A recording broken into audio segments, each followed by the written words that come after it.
Bom dia, eu sou a Vitória e seja bem-vindo ao Vexa.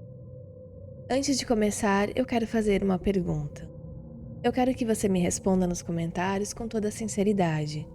Qual lenda urbana mais marcou a sua infância? Aquela história que você ouvia quando era pequeno e que mesmo depois de adulto ainda consegue ter um arrepio só de lembrar. Porque a verdade é que algumas lendas não morrem quando a gente cresce. Elas só ficam quietas, esperando o momento certo para voltar.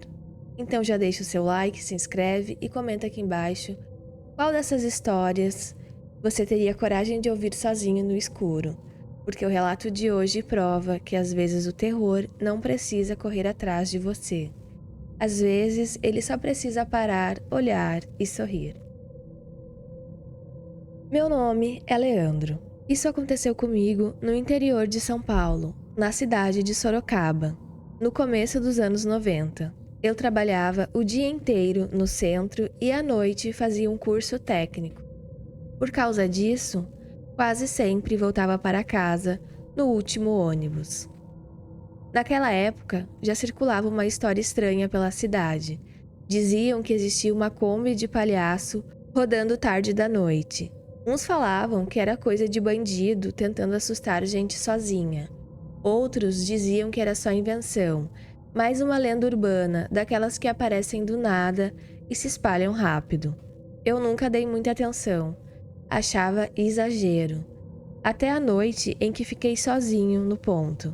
Era tarde, já passava da meia-noite, eu tinha perdido o penúltimo ônibus e sabia que o próximo ainda demoraria. O ponto ficava numa avenida larga, perto de uma fileira de lojas fechadas. Não tinha ninguém na calçada, nenhum carro passando, nenhuma janela acesa, só a luz fraca dos postes e o barulho do vento arrastando papel pela rua. Eu estava cansado, mas não distraído. Quem fica sozinho numa rua deserta naquela hora presta atenção em tudo. Qualquer movimento parece importante, qualquer som parece aviso. Foi então que eu ouvi uma música. No começo, achei que viesse de alguma casa distante, mas não. O som foi ficando mais alto, era uma musiquinha infantil, dessas de caixinha de música ou brinquedo velho. Só que havia algo errado nela. Era lenta, repetitiva, desafinada. Em vez de parecer inocente, parecia podre. Olhei para o fim da avenida e vi dois faróis virando a esquina. Era uma Kombi branca, velha, suja, vindo devagar demais. Não era o jeito normal de alguém passar por uma avenida vazia. Aquele veículo parecia estar se arrastando, como se estivesse procurando alguma coisa ou escolhendo. Meu corpo inteiro ficou tenso. A Kombi continuou se aproximando, e a música foi enchendo a rua de um jeito horrível. Quanto mais perto ela chegava, mais eu sentia que deveria sair dali. Mas aconteceu uma coisa que até hoje eu não sei explicar. Eu não corri, não atravessei a rua, não me escondi. Fiquei parado, segurando a alça da mochila, olhando. Quando ela chegou perto o bastante, eu vi o passageiro. Era um homem usando a máscara de um palhaço. Não era maquiagem, era máscara de plástico mesmo, dessas baratas, com um sorriso exagerado e um cabelo colorido nas laterais. Os olhos eram dois buracos escuros, a cabeça estava virada na minha direção. Ele não fez nada, não levantou a mão, não falou, não riu. Só me encarou. O motorista, eu não consegui ver direito. A parte da frente da Kombi estava escura, e isso tornava tudo pior. Era como se o veículo inteiro existisse só para transportar aquele rosto falso até a minha frente. A Kombi diminuía ainda mais. Quase parou, e eu continuei ali, sem conseguir me mexer. Foram alguns segundos, mas pareceram longos demais. O suficiente para eu imaginar a porta lateral abrindo. O suficiente para eu pensar que ninguém ouviria se eu gritasse. O suficiente para sentir que eu estava completamente à mercê daquilo. Então, de repente, a Kombi arrancou. Saiu cantando pneu e desapareceu na esquina seguinte. A música foi sumindo aos poucos, até a avenida voltar ao silêncio total. Eu fiquei imóvel, com o coração martelando no peito e as pernas fracas. Olhei em volta procurando alguém, qualquer pessoa, como se eu precisasse de uma testemunha para provar que eu não tinha enlouquecido. Mas não havia ninguém, só eu, o poste, a rua vazia e a sensação de que alguma coisa muito errada tinha acabado de passar por mim. O ônibus chegou minutos depois. Entrei sem olhar para trás e sentei no fundo. Durante todo o trajeto até em casa, eu fiquei repassando a cena, a música, a Kombi branca, a máscara, o jeito como ele olhou para mim sem se mexer. Cheguei em casa e não consegui dormir. Qualquer ruído na rua fazia meu corpo travar. Levantei várias vezes para olhar pela janela, com medo de ver a Kombi parada do outro lado. No dia seguinte, eu pensei em contar para alguém, mas desisti. Soava absurdo demais. Iam dizer que eu estava impressionado com história de bairro, que era brincadeira, que era cansaço. Então fiquei quieto. Mas nunca esperei ônibus do mesmo jeito. Passei a sair mais cedo da aula para não ficar sozinho no ponto. Quando não tinha como evitar, eu esperava o ônibus escondido, afastado da calçada, só me aproximando quando tinha certeza que era o ônibus vindo. O tempo passou, a vida seguiu, mudei de rotina, de emprego, de bairro, mas aquilo não saiu de mim, porque o mais assustador não foi uma ameaça direta, não foi um assalto, não foi uma perseguição, foi o fato de que não houve explicação. Até hoje eu não sei quem estava naquela Kombi, não sei o que queriam, não sei por que passaram devagar daquele jeito, não sei por que a música, não sei por que a máscara. E pra mim é exatamente isso que torna a lembrança pior, porque quando alguma coisa ruim acontece, pelo menos você entende o horror e você dá nome a ele. Mas naquela noite, o medo veio sem explicação, sem lógica, sem motivo. Veio só para me lembrar que existem momentos em que a cidade parece abrir uma rachadura e mostrar alguma coisa errada escondida dentro dela. Já faz muito tempo, mas eu ainda sinto um arrepio toda vez que vejo uma Kombi branca rodando tarde da noite. E se por acaso alguma música infantil começa a tocar no escuro, eu volto na mesma hora para aquele ponto vazio, para aquela avenida morta, para aquele rosto de plástico me observando em silêncio. Tem gente que acha que terror precisa acontecer de verdade, para deixar marca. Eu aprendi que não. Às vezes, ele só precisa parar na sua frente, te encarar por alguns segundos e ir embora. Porque depois disso, uma parte de você nunca mais é a mesma. Segundo relato. Meu nome é Daniel. Hoje trabalho com agronomia, mas quando eu era menino, passava todas as férias no sítio do meu avô, no interior do Mato Grosso do Sul. Foi lá que aconteceu a única coisa da minha vida que eu nunca consegui explicar. Eu tinha 13 anos, quando começaram a falar do tal de chupa-cabra. Na televisão, no rádio, em conversa de vizinho, era sempre a mesma história. Animais aparecendo mortos, sem sangue, com 2 furos no pescoço. Meu avô não acreditava. Dizia que isso era invenção para assustar gente simples. E devia ser cachorro do mato, onça, qualquer bicho comum. Até começar a acontecer no sítio dele. A primeira cabra apareceu morta, perto da cerca, logo cedo. O corpo estava inteiro, sem sinal de luta, sem pedaço arrancado, sem rastros de sangue, só 2 furos no pescoço. Pequenos, redondos, limpos demais para parecer ataque de animal. Meu avô ficou calado quando viu aquilo. Não falou em chupacabra, não falou em nada. Só mandou eu entrar. Na semana seguinte, morreram mais 2. Sempre do mesmo jeito. Nenhum barulho durante a noite, nenhuma pegada clara no chão, nenhum rastro. Só o corpo seco, os furos no pescoço e os cachorros cada vez mais assustados. Eles pararam de latir para o escuro. Começaram a choramingar, se recusavam a sair de perto da casa depois que o sol caía. Numa dessas noites, eu acordei com as galinhas batendo asas em desespero. Levantei correndo e fui até a janela. Vi uma coisa passando pelo galinheiro. Não era gente. Também não era bicho como onça, lobo, guará ou cachorro. Era alta, magra, com os membros compridos demais. Se movia rápido, mas de um jeito torto. como se as juntas dobrassem errado. Ela correu e saltou por cima da cerca com uma facilidade absurda, desaparecendo no escuro do pasto. Eu chamei meu avô, mas quando ele saiu comigo, já não havia nada lá fora além do silêncio. Na manhã seguinte, ele não discutiu comigo. Não tentou dizer que eu tinha imaginação, só ficou mais calado que o normal. À noite, limpou a espingarda, colocou munição no bolso da camisa e disse que nós dois íamos esperar acordados. Ficamos sentados na varanda, olhando para o pasto.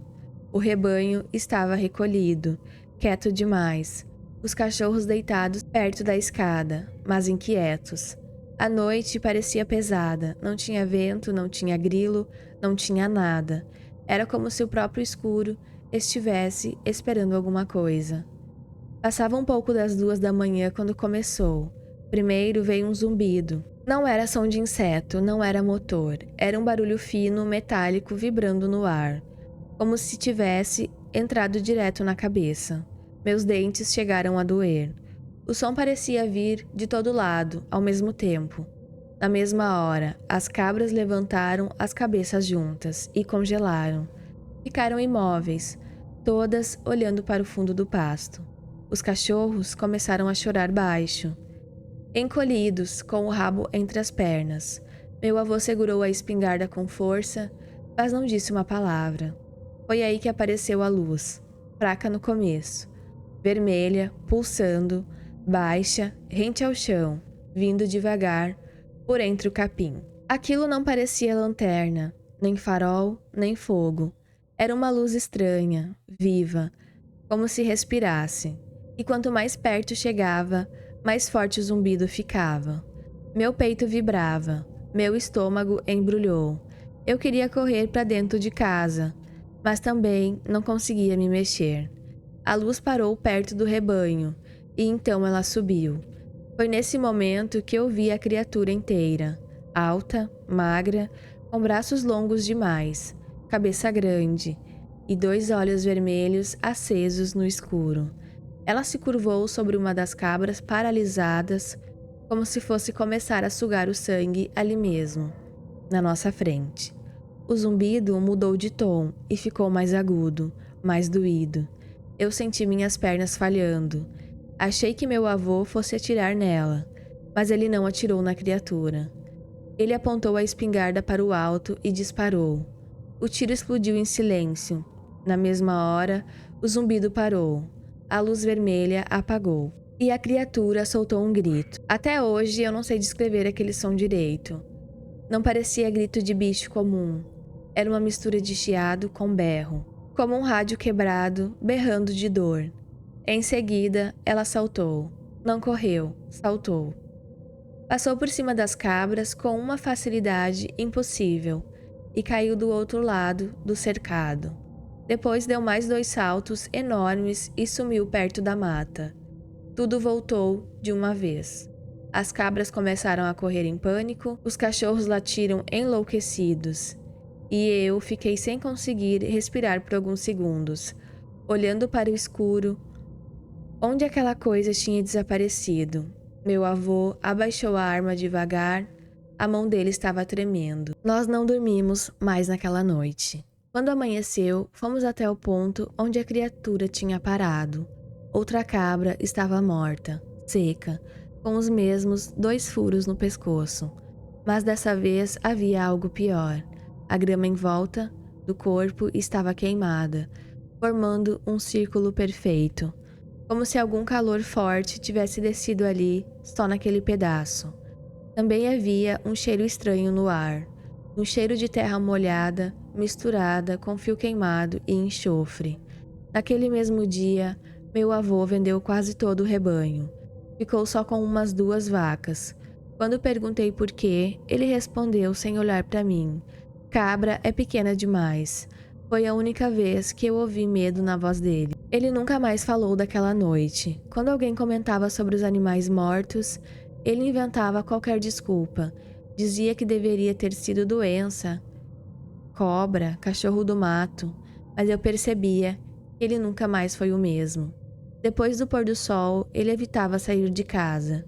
e às vezes ficava encarando a linha da mata no fundo do terreno, como se soubesse que alguma coisa ainda estava lá, só esperando. Eu voltei para a cidade no fim das férias, mas aquela imagem ficou comigo. Os olhos vermelhos, o zumbido, a cabra paralisada, a forma daquela criatura se curvando no meio do pasto.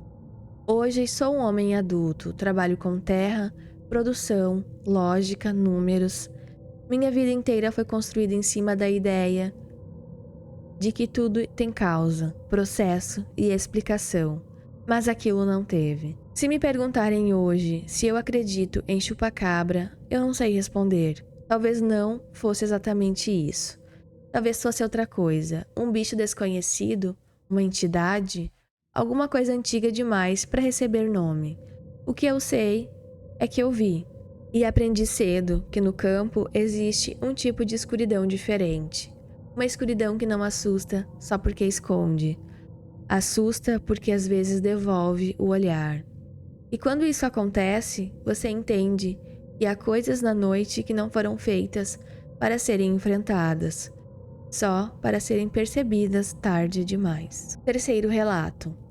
Meu nome é André, hoje sou pai. Tenho minha casa, minha família, minha vida. Mas existe uma lembrança da minha infância que nunca saiu de mim. Ela voltou comigo para a vida adulta. E às vezes eu tenho a sensação de que nunca foi embora de verdade. Eu cresci numa cidade pequena, no interior de Pernambuco. Na época, eu deveria ter uns 8 anos. A rua onde eu morava era de barro, quieta, com poucas casas e quase nenhum movimento no fim da tarde. Eu costumava brincar no porão de casa sozinho, empurrando o carrinho no chão, inventando corrida. Essas coisas simples de criança. Foi no fim de tarde que eu vi aquele homem. O sol já estava baixando. A rua estava quase vazia. Quando olhei para o final da estrada, vi uma figura vindo devagar na minha direção. Era um velho, muito magro, curvado, usando roupas escuras e gastas. Nas costas, ele carregava um saco grande de estopa, tão grande que parecia pesado demais para alguém da idade dele. O saco balançava enquanto ele andava, e tinha alguma coisa errada nele.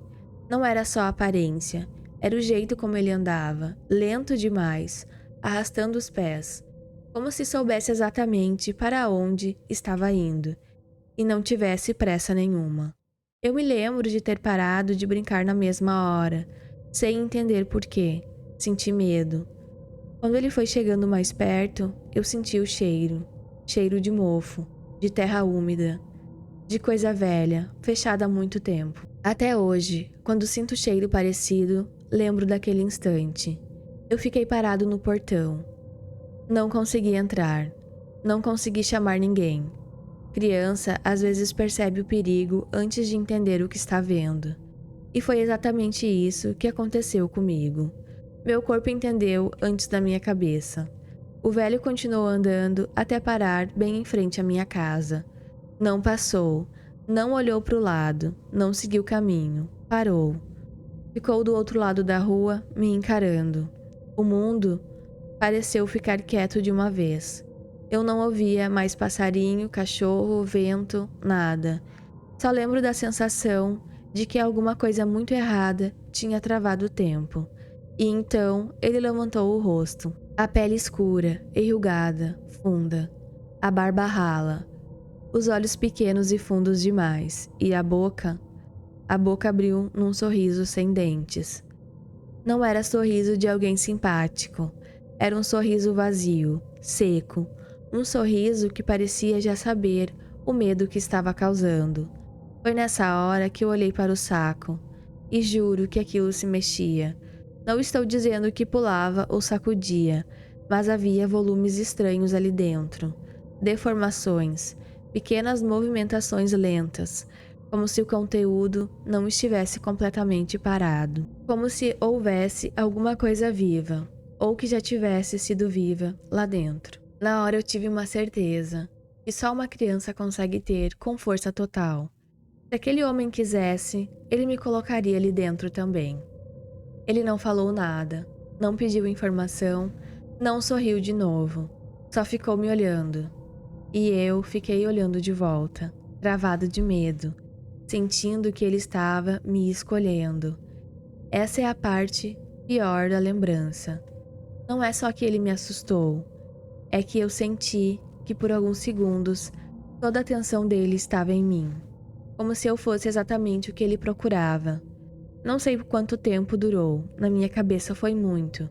Talvez tenha sido poucos segundos, mas eu lembro do momento em que alguma coisa quebrou dentro de mim e eu corri. Larguei o carrinho, entrei em casa, bati a porta e fui me esconder debaixo da mesa da cozinha, tremendo. Minha mãe apareceu assustada, querendo saber o que tinha acontecido, mas eu mal conseguia falar. Tentei explicar entre soluços, o velho, o saco, o sorriso. Ela não entendeu. Achou que eu tinha me assustado com algum morador de rua, algum catador, qualquer coisa assim.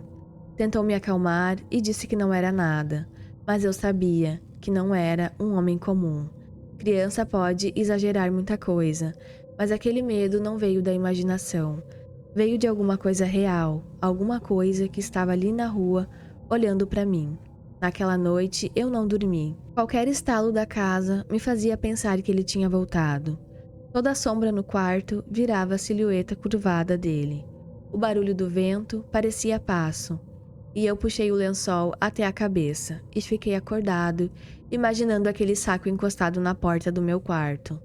Depois desse dia, nunca mais consegui brincar no portão no fim da tarde. Comecei a correr para dentro de casa assim que o sol baixava. O lugar que antes era só parte da minha rotina virou uma espécie de fronteira. Como se do lado de fora existisse uma coisa esperando a hora certa de parar de novo. Os anos passaram, cresci, saí daquela cidade, tentei racionalizar a lembrança, dizer para mim mesmo que deveria ser um velho qualquer, um andarilho, um catador com um saco nas costas, mas a explicação nunca encaixou completamente. Porque não explica o que eu senti. E às vezes o horror não está no que aconteceu por fora, está no que o seu instinto reconhece antes de você conseguir pôr em palavras. Hoje eu entendo isso ainda melhor porque sou pai. Tenho um filho pequeno e toda vez que vejo ele brincando perto do portão, eu sinto aquele medo voltar. Não como uma lembrança distante, volta inteiro, vivo, como se o homem daquela tarde ainda estivesse andando por alguma rua silenciosa, procurando casa com criança distraída na frente. E o pior é que, há pouco tempo, eu senti isso de novo. Era noite, eu estava voltando do trabalho de carro quando dobrei a esquina da minha rua. Vi uma figura parada do outro lado, perto de um terreno vazio. Não era o mesmo homem, eu sei, era mais alto, usava capuz, carregava uma mochila grande de entregador nas costas. Mas ele estava imóvel, parado, olhando na direção da minha casa, na direção do meu portão. Na mesma hora, meu corpo gelou. Eu deixei de ser adulto por um instante. Voltei a ser aquele menino de 8 anos, segurando um carrinho no portão, sem conseguir respirar. O cheiro de terra úmida veio na memória com tanta força que parecia real dentro do carro. A figura ficou parada por alguns segundos e depois foi embora. Provavelmente era só um entregador descansando. Provavelmente. Mas desde aquela noite eu passei a vigiar ainda mais meu filho. Não deixo ele ficar sozinho no portão. Sempre invento uma desculpa para levá-lo para o fundo do quintal. Pode parecer exagero, pode parecer trauma, e talvez seja. Mas quem viu aquele sorriso uma vez entende. O que me assusta até hoje não é saber quem era aquele velho, é não saber. Não saber o que havia dentro do saco. Não saber por que ele parou. Não saber por que ele olhou daquele jeito. Porque existem medos que não acabam quando a figura vai embora. Eles entram em você. Se escondem, crescem em silêncio e ficam esperando o resto da vida por qualquer rua vazia, qualquer fim de tarde, qualquer portão entreaberto, para mostrar que ainda estão ali. E sinceramente, eu acredito que o homem daquela tarde nunca desapareceu de verdade. Ele só continua andando devagar, esperando a próxima criança olhar de volta. E se você assistiu até aqui, Se inscreva no canal e deixe nos comentários qual lenda que fez parte da sua infância.